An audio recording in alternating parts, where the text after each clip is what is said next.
السلام علیکم ناظرین، میں سیدہ ظاہرہ عابدی آپ کی میزبان آج آپ کی خدمت میں ایک بڑی پیاری سی پوسٹ لائی ہوں۔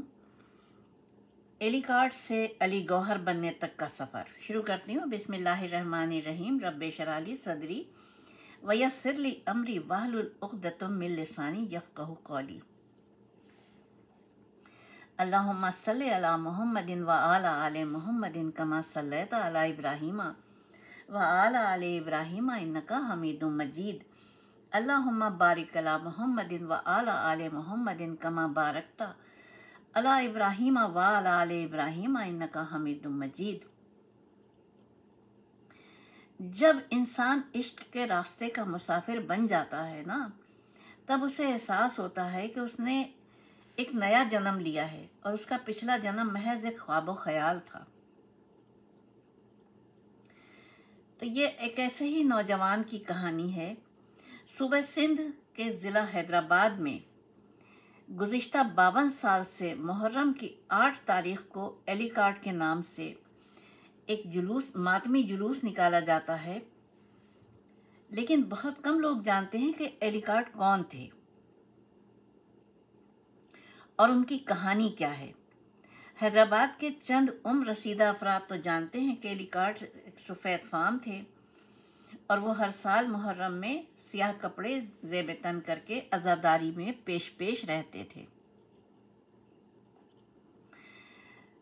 وہ اپنی نوجوانی میں بیلے ڈانسر تھے، اور لیکن جب انہوں نے اپنے ڈرائیور کی زبانی کربلا کا واقعہ سنا تو انہوں نے گھر بار، بیوی بچے سب چھوڑ دیا اور مرتے دم تک غم حسین کو سینے سے لگائے رکھا۔ چارلی ایلی کارٹ، جنہوں نے مسلمان ہونے کے بعد اپنا نام علی گوہر رکھا، وہ کہاں پیدا ہوئے تھے اس کا تو کوئی ریکارڈ موجود نہیں، لیکن 82 سال کی عمر میں خدا کو پیارے ہوئے اور ان کی تدفین اسی گنبد کے نیچے ہوئی جہاں وہ رہتے تھے اور اپنا جلوس نکالتے تھے۔ ان کی والدہ بھی نظر و نیاز کی شوقین تھیں، اور ان کی والدہ جو تھیں وہ لیڈی ڈیفن ہاسپٹل حیدرآباد میں میڈیکل سپرنٹینڈنٹ تھیں، اور والد آرتھر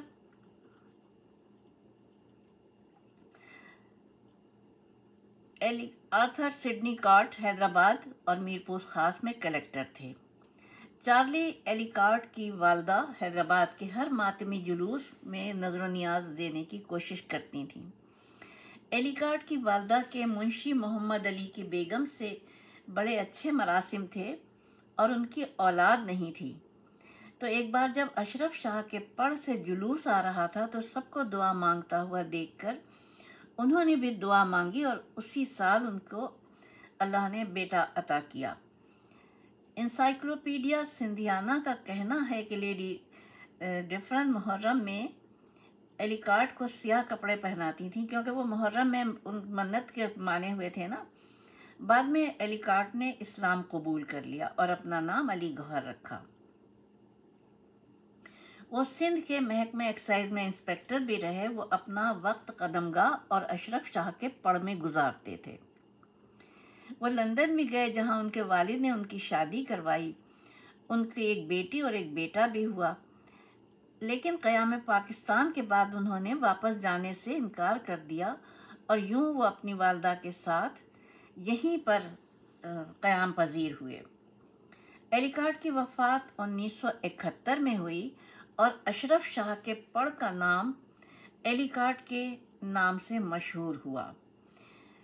پڑ سندھی میں اس علاقے کو کہتے ہیں جہاں مولا حسین کا علم لگایا جاتا ہے اور جلوس نکالا جاتا ہے، ذوالجناح کا جلوس۔ تو دیکھیے، یہ ذوالجناح کا جلوس نکالتے تھے ایلی کارٹ۔ قدیم حیدرآباد میں ہر علاقہ وہاں کے رہائشی افراد کے پیشے کے لحاظ سے آباد ہوا، اور تالپور حکومت میں ہر جگہ پڑ اور علم لگائے گئے۔ یہ آپ کو معلوم ہے کہ تالپور جو تھے وہ بے انتہا شیعت کا وہ تھے، تاجدار تھے سمجھیے، وہاں پہ علم وغیرہ لگانے میں اور اس میں جلوس نکالنے میں۔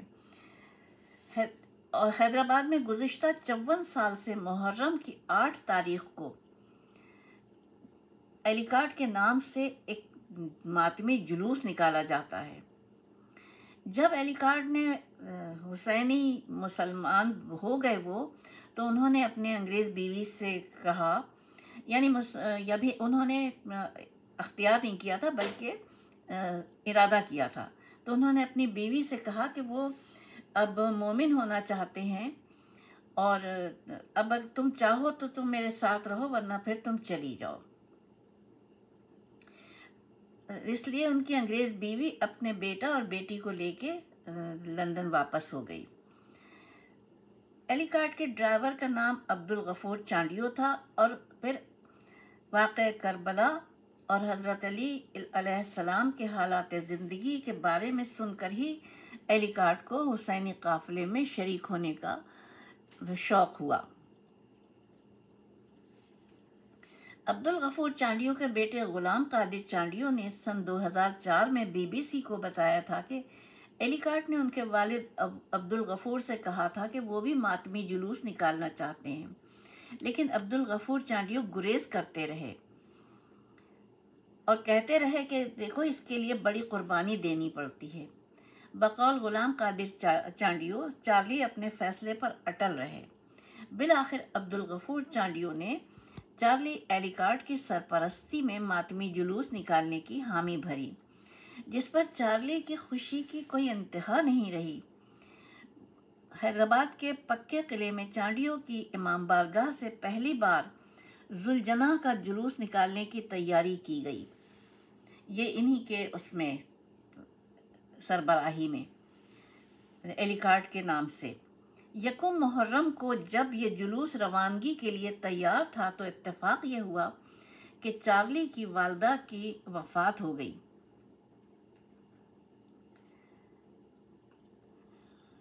غلام قادر بتاتے ہیں کہ بابا عبدالغفور نے ایلیکارٹ کو یاد دلایا کہ میں نے تو تمہیں پہلے ہی کہا تھا کہ اس کام میں بڑی قربانی دینی پڑتی ہے، جس سے ایلیکارٹ کا ایمان اور پختہ ہو گیا، اور ایلیکارٹ نے صبح کو والدہ کی حیدرآباد کے شمال میں واقع گورا قبرستان میں تدفین کی، اور شام کو اپنا غم بھول کر سیاہ کپڑے پہن کر غم حسین میں ننگے پاؤں ماتم میں شامل ہو گئے۔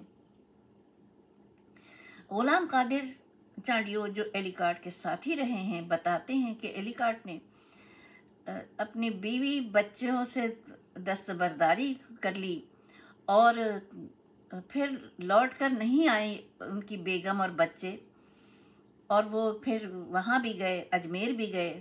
وہاں پہ خواجہ معین الدین چشتی رحمۃ اللہ علیہ کی درگاہ پر انہوں نے 6 ماہ تک ملنگوں والی زندگی گزاری۔ پھر 6 ماہ بعد وہ واپس آئے اور حیدرآباد میں اپنے ہی پڑ میں رہنے لگے، اور اپنی تمام بقیہ زندگی اپنے ڈرائیور عبدالغفور چانڈیو کے پاس رہ کر گزاری۔ 17 اپریل سن 1971 کو چارلی ایلیکارٹ عرف علی گوہر کی وفات ہوئی، اور انہیں اسی ماتمی گنبد میں دفن کر دیا گیا جہاں وہ رہتے تھے۔ وآخر دعوانا الحمدللہ رب العالمین والصلاة والسلام علی خیر المرسلین۔ اور عشق امام کا ایک مسافر خدا کی بارگاہ میں اور مولا کی بارگاہ میں چلا گیا۔